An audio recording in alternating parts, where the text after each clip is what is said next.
Hello, everyone. Um, Thanks for joining. We're just waiting a few minutes for folks to enter the webinar. We'll get started shortly.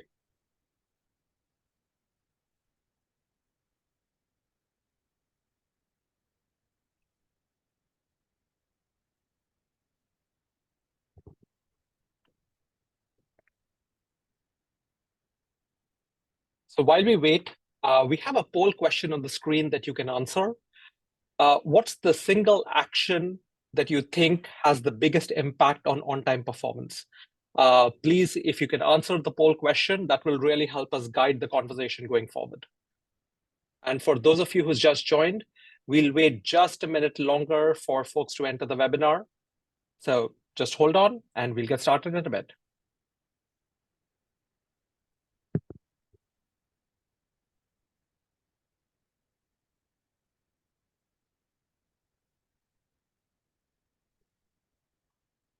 I can see the participants trickling in. So we'll give them another second and let's begin. Well, hello, everyone. Thank you for joining us today to talk about strategies to improve on-time performance. Looking at the poll, it seems like adjusting service plans and schedules using historical performance data seems to be the number one strategy that you all have said is impactful for improving on-time performance. We will incorporate that into the rest of the webinar as well. So here's a look at our agenda for the webinar. We'll start with a round of introductions, and then I'll guide the conversation with a few questions for our wonderful panelists. We'll close things off with a live Q&A session for the participants. So of course, please feel free to add your questions. Now, you might see Linda's not here today. She had a family matter she really needed to attend to, but we'll have Sean Adgerson, the Chief Operating Officer of Miami-Dade Transit, joining in just a bit. He's going to be winging this, so this should be fun. Now, before we get started, let's just review the questions functionality in the webinar software. On the bottom of your webinar window, you'll see a Q&A button. As we go through the webinar, feel free to ask relevant questions there.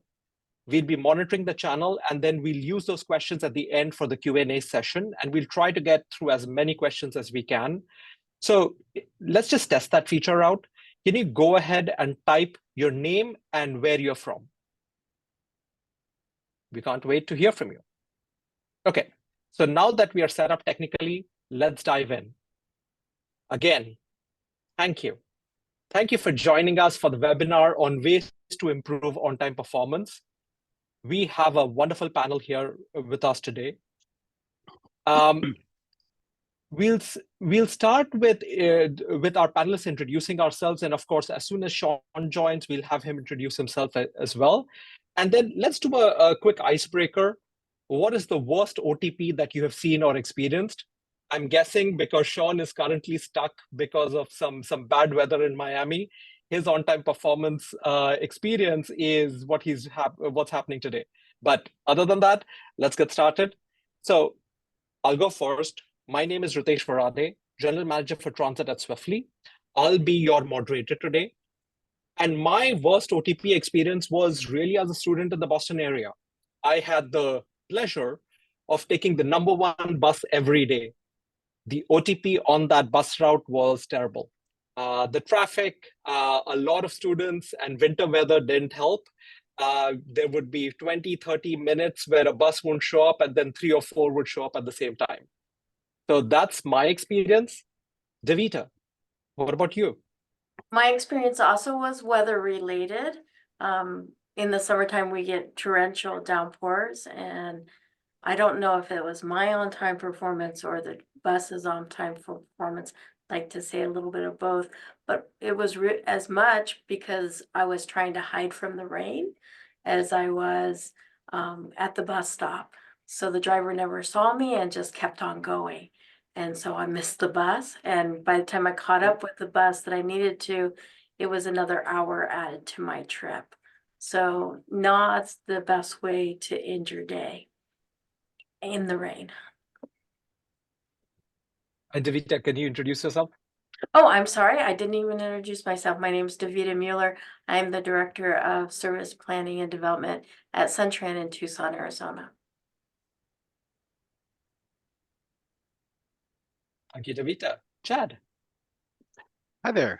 My name is Chad Johnson. I am a senior transit planner and scheduler here at Spokane Transit. I'd have to say that the worst on-time performance I've ever experienced was something actually firsthand. I was a passenger on the bus. It was our first like big heavy snow day this year or this past winter, and riding the bus home with my kids, trying to get them home, and our bus gets stuck on a snowy, icy hill. It'd been snowing all day. Then by about 2 o'clock, 3 o'clock, everything turned to ice, and so I know our bus probably never made it up that hill. I tried to back the bus down, spotted him, tried to bring him up. But looking again the next day, we had 90% of our buses were at least 5 minutes late. Over half of our buses were 20 minutes late that PM peak Wow. that day. Yeah, So I'm guessing the on-time performance on that day was really, really bad. it was horrible. And I see, Sean, you just joined. Welcome. Sean, if you can hear us, you're Yes, on mute. sorry. Yes, I can. Sorry, I apologize for my tardiness.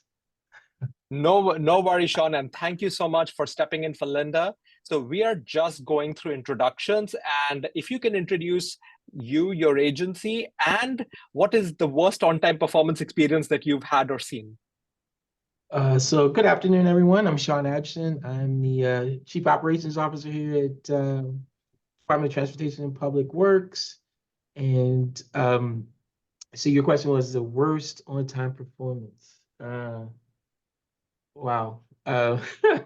That's a loaded question. I think for me, and I won't, I'm going to out my previous agency, which was Maryland DOT. Oh, And sorry. but I at a point in time before we started using Swiftly, because they use Swiftly in that organization as well, we were reporting on-time performance of roughly 85%, and that's because we were using old technology. And then the moment we added Swiftly devices and really started having a true measurement of our on-time performance, we were down in the high 50s. And so that experience of having this on-time performance that was showing mid 80s and then having the reality of less than 60 was definitely eye-opening, but it created a challenge for us. And that team can talk about all the successes that they've had trying to get it up. And That was my worst. that's actually a great segue into the questions I want to ask to you all. So first is, why is on-time performance important? Why is it important as a measure? From your agency's perspective, why should an agency focus on it? Chad, if you can start. Yeah, I think an agency should, care about it because it affects so many aspects of the agency. The passengers, they don't want to miss their buses. And they want to make their expected connections. The drivers, they want to be able to get to their restroom breaks or food breaks, whatever their recovery times. And so that's important to everybody, and it's sometimes you just kind of have to look for stuff in the middle to get rid of because a lot of times increased, to have better performances to add a bus, which a lot of times you might not have the finances for that. So you have to look sometimes in the middle of the route to try to find like where there might be some fluff to kind of hack away at and kind of so that buses don't have to stop, they don't have to be late later on. That way passengers and operators can both reap those benefits, then that the company reaps those benefits. Davita, what about Sun Tran? So my answer will sound very similar to Chad's. It's definitely about people. If the bus isn't reliable, everybody has a choice. They won't ride. I mean, ridership is just as important to our metrics as other things, but reliability is really important for the person trying to get to work or trying to get to school. They need to be at a certain place at a certain time. And if we're not reliable, then that's really detrimental to us, but also we want to make sure that we're efficient and effective maintaining that reliability, and that becomes part of our budget. So if we are not making sure that we have the slack that Chad was just talking about, in the right place, or making sure that the bus is going to get from place to place, then our budget definitely is affected by that. Of course. Now, for you, Sean, before, while Linda was going to join, it was going to be 3 planners plus 1 recovering planner. And I think the advantage of having you on the call is you come from the operations side. What is the importance of on-time performance from the operations perspective? Yeah, I mean, so I'll kind of give you both. I mean, obviously, as a senior leader of the team, kind of piggyback on and what the rest of the team is saying, I see our schedule as a contract. Like, it's a contract between us and our riders. And so when we post that contract, however often we do it based, on our individual properties, it is up to us to meet it. So we say, hey, we're going to be at X corner at X time on X day. That's a contract, and we should uphold it. And on-time performance is our measurement of how well we're doing with that contract with our customer. And so operationally, and I think some of the team touched on it, it's 2 parts, right? Because this machine of the schedule and being on time has so many implications, whether it's making connections, those of us who are multimodal in nature, so a bus on-time performance has impact on other modes because people are trying to make those connections. And so being on time allows people to have their total trip be more seamless, right? It has a lot of impacts financially on the organization, because if you have delays, that means I'm paying more in overtime for operators, because we're holding them beyond their scheduled time. It could have impacts on if you're doing reliefs and things like that. So if you're not on time, then all these downstream impacts operationally, whether it's in overtime or just employee morale and productivity, because they're, like I said, they're not getting to the bathroom, they're not getting breaks, they're not doing all those things. And so, having a reliable schedule that you can count on impacts the ultimate customer, right? Which is the ones that are trying to get from A to B, and then the internal customers who are our employees, who are wanting to have a quality of life, and all those other things that come with it. That's such an important perspective. Like, we always think about on-time performance as I think about it as the promise to the passenger, but this is it affects the lives of people who are actually driving the buses and making sure that they are providing service.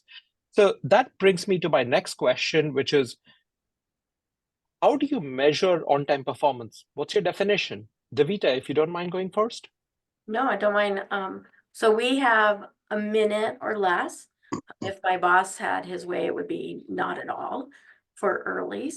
So this is early, okay. So there's no reason ever to be leaving a time point early. Well, I tell people the only reason is if a police officer tells you you have to move, but otherwise there's no reason to ever leave a time point early, and within 5 minutes late. So if you can, as a passenger, I can plan for you to be a couple minutes late. I just can't plan you coming through sooner than I got there. Makes sense. Sean, what's the definition in Miami? Currently, it's +2 -6, right? So we can be as early as 2 and as late as 6. And there's a lot of reasoning behind it. To Davita's point, obviously, yeah, we want it to be 0. But we have a lot of challenges here, especially as relates to, we have a lot of drawbridges, especially through the downtown core, and it just plays havoc on the reliability, because you don't know when they're going up or coming down. And so you need some play as it relates to some of those things. But today is 2 and 6 as we continue to improve and get better and start to manage through a lot of those things. I think the one benefit to us is we are a combined agency with our public works. So we do have control over our lights and traffic signals. And so as we get smarter there, and we're going through a project to improve those things, we can have better timing, and we can do a better job at really managing through segments and saying, this is what the true travel time should be. And we can start narrowing our focus down to that plus 1 minus 5. Makes sense. Chad, Spokane. Spokane, we are 0 minutes early. Like Davita said, there's no reason to be early. And 5 minutes late. Chad's living the dream. He's at 0. It'd be a lot easier if we could have that, slack where the buses could be early, but it is what it is. And yeah, it's a hard 0, I mean, when I was an operator, I got dinged for being 30 seconds early, so yeah. So why the 0? For years, we didn't have a lot of high frequency service here. Most of our routes were 60 minutes, 30 minutes if you're lucky. Obviously no GTFS, no real time, way back in the day. So there wasn't another bus in 10 minutes. There wasn't another bus in 15 minutes. There's another bus in 55 minutes, or if it was the end of the day, not at all. So just to make sure that people could catch their buses, so they know, okay, like Sean says, I mean, I love the way he put it, that it's a contract, that this is the schedule. This is when we say we'll be here. If you're going to be here at this time, we'll be here at this time. We'll give you a ride. It works out perfectly. So it just kind of stems from that. And I don't think it's ever really been, as we've got more frequent service here, I don't think there's ever really been a push to look at that to see if, it should be loosened at all. It's, it's just kind of what we've lived with. We haven't known anything different here, I guess. Yeah, but it's an interesting perspective where when you had low frequency service, that's what you ended up with. Now that you have more high frequency service and better tools, I know that Spokane's been working through some major improvements to OTP. Can you walk through kind of how you've been achieving those results? Well, we just recently, it's been about a year now, 11 months ago, we launched our first BRT line here. And so prior to that, a lot of planning, how is this going to interact with other buses, this and that. And then once the bus started running, we're like, okay, there's some interactions in our transit center where buses are getting there too early or other buses are late, so we need to kind of clear out these bays to make room for our BRT buses to, come through, pick up their passengers and leave without delay. So, a lot of it was just looking at a lot of the time, like I said before, just fluff time in the middle, seeing where the buses had too much time, and just kind of shrinking things together and making sure that they could get, into the downtown core, like, within a minute, hopefully, of where they should be, so they're not, blocking the road for 2-3 minutes. Makes sense. And maybe for you, Davita, I know Sun Tran has successfully kind of reduced excess running time from schedules and really used that as a tool for improving OTP. Can you walk through kind of what have you done? Oh, so like Chad, we were looking at slack time. So we had places where buses were sitting 2-3 minutes. And we had other places where the drivers were saying, I don't have enough time to get to the stop. So with Swiftly, we also use Transit Master, and we also have data collectors that go out and validate some of that data. The computer can tell you one thing, but without that human kind of validation, making sure what's actually going on, it's hard to tell. But what we did was we looked at time point to time point. Did you have too much time to get from this time point to this time point, or did you not have enough time? And so we looked at every route very carefully, one segment at a time. And so it's taken a while. We're still working on it. It's a continuous, ongoing thing, because sometimes we make mistakes. We take away a little too much time, or we add a little too much time. Then we got to make sure that we adjust it. Kind of the art of making sure the schedule works. Plus, every time we have a bid change, and I don't know if other people have this, it changes. So if the drivers change, because everybody drives a little bit differently, that can adjust it. And so we're trying to make sure that we have that average, that good average. We don't want Speedy Gonzalez, and we don't want, Davita driving. We want the average guy driving. And so we're continuously looking at it, but we've got to look at what works in the route and what doesn't work in the route, and where are we too much and not enough. And so that's what we've been doing now for 2 years. Davita, how do operators feel about it, and how do you coach them? Depends on the operator. Nobody likes change. And so if the change comes without realization, then we've been accused of trying to ding them. So we have to have an open communication with the operators. So every time we are working on a new schedule, every time we have a schedule change, we call it a bid change, others sign up. People in my department, we go and sit in the operator's room. We make notices that we're going to be there so we can talk to people one-on-one. My scheduling manager actually will go to the end of the line where you have 2 or 3 routes sitting and where they're taking their recovery, and he'll talk to drivers individually, especially, those routes that interline. We have a lot of interlining in Tucson. And so we do that. And then the other place is we look at playback.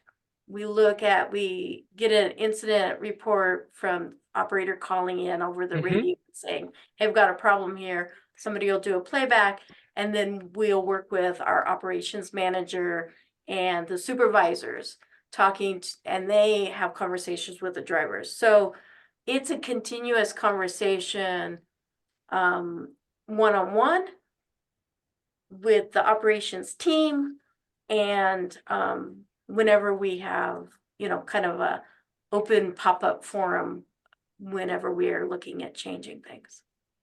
Makes sense. Now, I know you mentioned that, no one likes change. Coming to Miami, Sean, Miami is just rolling out a major network redesign. You can think about that as a once-in-a-generation change. Everything changes. And you had that experience in Baltimore as well, a once-in-a-generation change. Many agencies use that as an opportunity to improve on-time performance. How do you think about it? Yeah, and using both examples, I think in Baltimore and in here, it was both the opportunity because you're wiping the slate clean from the perspective of saying, hey, this is going to be our new network design, and it gives us a chance to reset all of those time points. And I think Davida sort of captured, like I could just say ditto to a lot of this stuff that you just said, because those, that playbook that she just outlined is, it's not rocket science, but it is all of those things here too that we are implementing and using. But, using our network redesign as sort of that catalyst, it was that big bang, so to speak, to move us forward. And we've seen incremental improvement in our on-time performance. But it's got to be a continuous and evergreen. So every lineup, every time we do a bid, it is constantly doing all those things and using those same tools that Davida spoke to, interacting with operators, using the tools within Swiftly, going out there and validating for ourselves to get to that point where you got, like, we schedule to 80% essentially, right? So look at all those run times and say, hey, we're going to schedule to the 80 percentile mark. To Davida's point, we got Speedy Gonzalez's out there, and then we have, as she said, the Davidas out there. So we have to figure out what's that. And so we use the 80 percentile mark as our runtime, and then try to make those adjustments as we go along. But yes, having the redesign, it's a good way, at least for the public, right, to get them your chance because you're under the hood. Let's just right size it and get it right. And I think here in Miami, that's been one of our biggest focuses is let's really write the schedule based on how long it takes to go from A to B. Noting that Miami is very unique. We're growing really fast as a community. There's a lot of construction. There's a lot of traffic. We have the influx during, the winter of a lot of different people. So there's just so many dynamics that we're dealing with. Like right now, it looks like a monsoon outside. So obviously that is going to impact. That's going to affect your OTP for today. Yes. Yeah, it is not going to be good today. But those are the things that the team, we'll deal with that as the anomaly. But at the end of the day, you can get to 80% on time. I think a lot of people feel good about that contract that you're upholding. So Sean, the follow-up is like, yes, you hope that the network redesign improves OTP across the board, but that's not always going to be the case. There are going to be some routes that are like maybe unexpectedly low OTP. So how do you work on those to kind of improve it over time? Yeah, and so that's where it goes lineup to lineup, right? So every schedule we do here is 3 times a year. So it's that focus on pushing the team to constantly be evaluating. We look, the team is always looking at sort of the bottom 10 routes and saying, okay, where do we make these adjustments? What can we do to improve on them? And sometimes it may be the total overall runtime may be right. It may be segment to segment. I think Davida talked a little bit about that, right? Is, I'm gonna take 2 minutes here and put it in this segment, right? And move it because it might be a traffic light or whatever the reason that's causing just that segment to be off. That's what the scheduling team and Linda's team is charged with is, hey, let's constantly be improving. Let's look at every single time we get a chance to adjust the schedule. Let's adjust it. And if I think, long term, we have to, as an industry, think about ways to be more dynamic in our scheduling and not wait 3 or 4 months. Like we have to figure out other ways to do it. Because I'll say it's a challenge, especially in a post-COVID world where we used to, most schedules are what, Monday through Friday, Saturday, Sunday. But our ridership isn't as linear Monday through Friday, right? We'll see a lot of work from home on Mondays and Fridays. So that runtime on Monday is a hell of a whole lot different than the runtime on Wednesday. Yeah.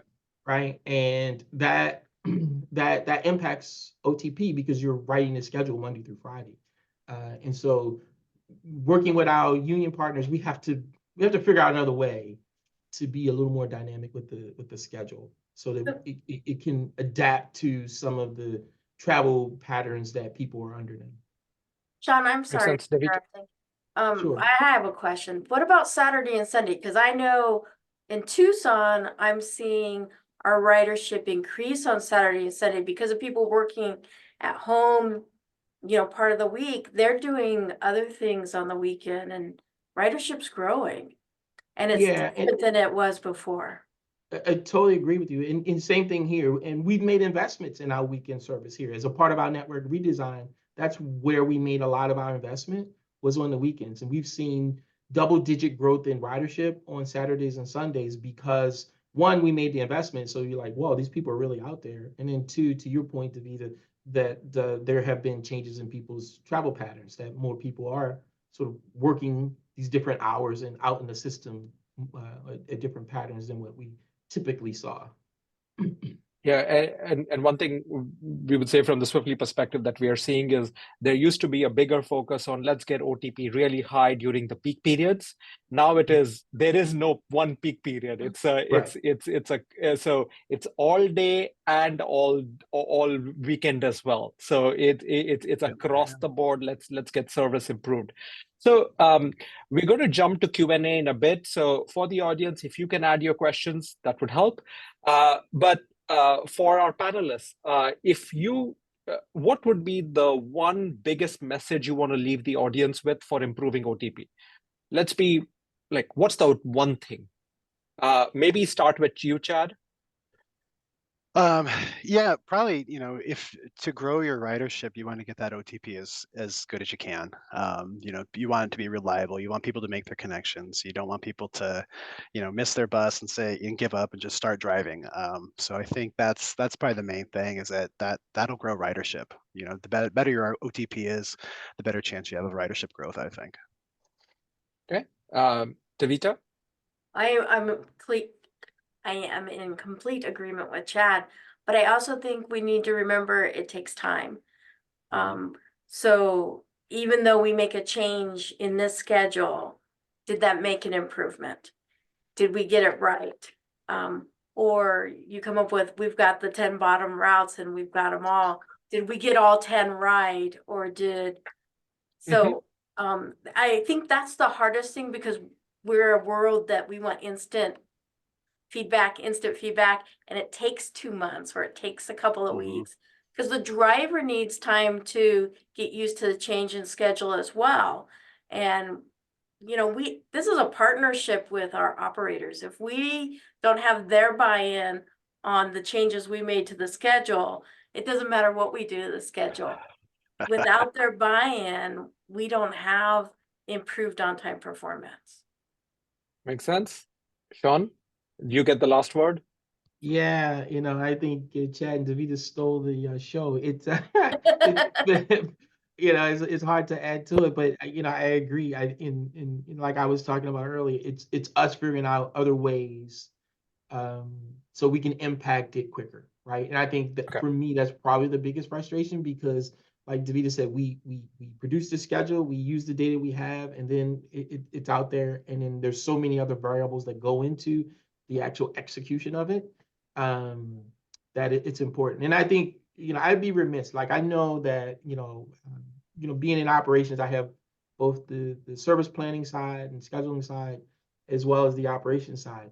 And it takes both together to Davida's point. Correct. It is a Correct. partnership, right? And the schedule team can only do but so much. At the end of the day, we still got to execute the schedule, right? And so all of my operations members that are out there listening and being a part of this, it's still important to make sure that operators recognize and understand their part in doing it, that our controllers that are in the operations control centers are doing their part to make sure that they're managing OTP, and then the supervisors and the teammates that are out in the field, that they are doing their part to ensure that it works, because collectively all of that has to work together in order for us to hit it.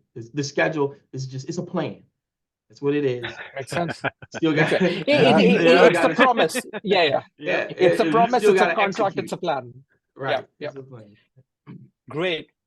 Thank you all. Thank you for that. So now we have a bunch of great questions from our audience. Let's do this like a rapid fire round. So I might call on one of you to answer them. So maybe I'm going to start with you, Sean. What are your thoughts regarding prioritizing reliability in OTP before increasing frequency? Yeah, that's a tough one. It's like the chicken or egg, right? You got to have the service has got to be there for people, but it's got to be reliable, right? What good is it running service? Let's say I run it every 10 minutes, but then the buses are coming like a train, right? And they're bunched together. And so really, in reality, I'm not running a 10-minute service. I'm running a 30-minute service because I got buses bunched. So for me, it's getting the reliability right. It is I want to make sure that I'm giving great service to people, but I think we have to be consistently good at delivering the service that we have. And when you do that and you're consistently good at it, then you can start to improve on it, right? Because again, you go from a 30-minute headway to a 15-minute headway to a 10-minute headway, and if you don't have good fundamentals underneath of it, you're just gonna have a bunch of buses bunched up. And if your team, you're going to have the number one bus experience that I have in Boston, which is 10-minute right. service, but completely unreliable. Right, we run a lot of trains. Yeah, so that, I want to. I that's why I say I think it's important to get the fundamentals right, but yes, if you're going to grow the service and get people on it and out of cars, you're going to have that service out there. Okay, next question. This is for Chad. When we think of the next frontier of service reliability, we typically hear about headway management. How are you thinking about headway management? We're not thinking it, we're living it. Our BRT line that we launched 11 months ago, just actually a couple of weeks ago, we started some headway management on it, and there's been some growing pains. Some of it is software related. We're trying to work out the kinks. It's kind of a give or take on that. Yeah, you're gonna have your correct bus spacing, but on the other hand, if you're somebody that tried to plan your trip yesterday and say, okay, I know I need to take the 11:20 bus, and all of a sudden there isn't 11:20 bus anymore, to make your connection somewhere else, then it kind of, could throw your schedule because, every other bus is still on its schedule. So there's some give or take to it. And like I said, we just started this 2 weeks ago. So it's new. And in fact, I do need to make a schedule adjustment in our scheduling software because it's just not lining up correctly for it to work properly in some locations. So there's some growing pains with it, but I can report back in a few months and let you know how it's going. Makes sense. Next question for Davita. Do you track OTP by operator and do you offer incentives or rewards for consistently top performers? And I think part of that question is the tools that are available, like Swiftly operator reports. How do you use them for something like this? So yes, we do track it by operator. We don't have incentives. However, we do something. We recently had the Trapeze conference was in Tucson. We had a lot of good feedback on the wall in operations. We don't do it by name. We do it by operator number. We show everybody their on-time performance for early, on time, and late. And our goals are less than 1% early, less than 7% late. So hopefully you're in that 92% or greater on time. And if you hit all three goals, you've got a check mark next to your number and it's green. And if you haven't hit a goal, it's white. So you see, hey, you can look at it and go, hey, I've hit all my goals this month. And we also track from month to month how many improvements or less. So when I first started doing it, we only had about 100, we have 400 operators. We only had about 100 operators hitting all three goals. And every month we can say we went up 10. But, right at the moment, we're at about half hit all three of their goals. So to me, that's really great because they can see month to month. And now we've started adding bid to bid. And so then we let the drivers that are operating those routes that are hitting all three of their goals as well. So it's as much an individual operator, but it's also the route. So I can say, thank you, Route 5, 3, and 37. They happen to interline. They also last bid hit all of their goals for the entire quarter. So we get thank yous out there to everyone that's doing it. So it's not a tangible reward, I think, but I have talked to operators. They're like, oh, I'm so glad I can see this. And they can see their performance from month to month. So next question, and I'll actually take this. Do you measure OTP as the average for all time points, or do you calculate OTP by the trip and average for all trips? Or do you measure OTP using every other metric? I'd just say, us at Swiftly, we see over 150 agencies. Everyone does something slightly different. Our recommendation is do OTP at every single stop. Time points is how operations thinks about service. Passengers don't know what time points are. They just know what stop they're on. So it is always good to see what is my OTP across the board, time point or no time point, and then an average on how many stops are actually meeting the OTP threshold. If you're only looking at it from an operations perspective, yes, OTP as an average for all time points. Next question, and this goes to Chad. Chad, do you use the percentiles function or the runtimes function in Swiftly to help OTP? And how do you use it? Quite often, yeah. And if you can talk a little bit about what that function is. Yeah, so the runtimes function that basically gives you the total running time of your run from start to finish, and then the percentile, which is actually, and the percentile one's nice because you can slide it, you can make your adjustments. So I forget which panelist was at 80%. We try to look at around 90%. Sean. Yes, that's right, Sean. We try to look at about 90% percentile when we do use that. Just to kind of hone in on. I mean, there is on most routes. And this is kind of decreasing. There is a little bit of slack when they get into the transit center, about 5 minutes. So that exists there. So we try to hit about the 90 percentile for that slack at the arrival time. Run times are great to use, especially like when there's a busy trip at a certain time of day, because you can look at that at the trip level and say, wow, this 2:21 trip, yeah, it starts at 2:21 before the schools get out, but look what it does 15 minutes into its trip. It's dying out there. So you can really see those outliers because it gives you, where your trip should end and where it's scheduled, the next one's scheduled to start. So you can really actually see, okay, are we hitting that? Are we hitting the target? And a lot of times you see that line line just go right through everything. It's like, wow, that's a trip we need to adjust because the next trip's not leaving on time because so many of our routes are interlined that we want trip A to be on time because otherwise trip B is going to really not be on time. Mhm. The next question is for Sean. And Sean, this is a little personal to me because the first time I heard that the world was shutting down during COVID was sitting with you in one of the garages in Baltimore. So the question is, how have things changed in terms of OTP from COVID times to now? Like again, I think I touched on it earlier. I think where we're seeing, and I'll use here in Miami, we are above our pre-COVID numbers as it relates to ridership, right? We rebounded very early on and are exceeding it. And the changes we made with our redesign back in November have even exponentially grown our ridership. And so for us, we've seen an overall improvement in it because we're using tools like Swiftly to do a better job at writing schedules and getting the time points right. Where I think the challenge has become is because of people's travel patterns have changed. And that's where we are seeing the struggle is because you're having inconsistent performance within an individual day. So Monday, maybe they can run a little better because there's less traffic, or Wednesday or Thursday, they're running a little later because there's a lot more traffic. And so Yeah.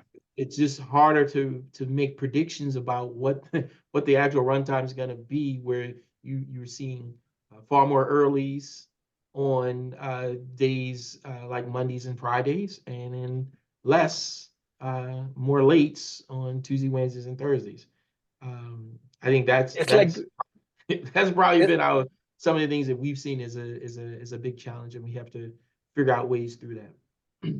yeah, it's like the whole world has decided that work from home applies on Monday and Friday, and then you Right. go into the office on Tuesday to Thursday. Yeah. Or even Questions? even a Tuesday after a holiday, or a Thursday Yeah, before a yeah, holiday. exactly, Like, exactly. any of that stuff, you're seeing these major changes in traffic, and how people are moving, and it just plays havoc in OTP. Davita, has there been any challenges with getting operation staff to switch to Swiftly from previous software? I think you mentioned you also use Trapeze. Any challenges with training? No, maybe. Love it. Love it. That's a loaded question. Actually, I'm really fortunate. We work really well with our operations team, and our operations manager uses Swiftly. We go back and forth. What I really like about Swiftly that I can't do as well with Vontis is getting down to the stop level, and I can see when the drivers are hurrying up, racing to the time point. It's easier to see that in Swiftly, and so we have actually been using that a lot. And it also, when the driver comes in, I'm sorry if there's some operators out here, but I had a horrible day. I couldn't stay on time all day long. And they're like, wait a second, all day? And then you get down to, well, it was the 2:00 trip. And so the 2:00 trip became all day, but then we can look at what's going on at 2:00. And we have the same problem Sean has in Miami. Our ridership has exceeded COVID. The traffic is ridiculous because we're also a university school. We also get winter visitors. The winter visitors thankfully have gone. The university traffic has just left. And all of a sudden our earlies have gone up because traffic is crazy. And then, but we have an event coming up in the middle of summer, and all of a sudden we can't stay on time to save our life, or they've decided to start construction. And in fact, we have one of our major routes. They just started construction because nobody's here. Well, that just messed up our on-time performance on that route. So it is much harder now to get a guesstimate average over more than 1 or 2 days. Well, Thank you, Davita, and you get the last word on that one. So I'm hearing from our team that it's time to wrap up. I have loved the conversation, and especially something that Sean said I think is going to stick with me, which is like the schedule is a contract. Me too. And we are trying to meet it. And it is we think about on-time performance from the passenger perspective, but it is also a quality of life and the working environment for all the operators for the agency, and has a lot of downstream impacts. For the audience, again, thank you for joining us. If you'd like to continue the conversation, there'll be a survey right after the webinar ends, and tell us if you want to chat more. Otherwise, we'll follow up with you with the recording and a few takeaways. Thank you again, Chad, Davita, and Sean. You winged it, and you winged it well. Thank you. Thank you. Bye, everyone. Bye. Thank you, Bye. guys. Bye.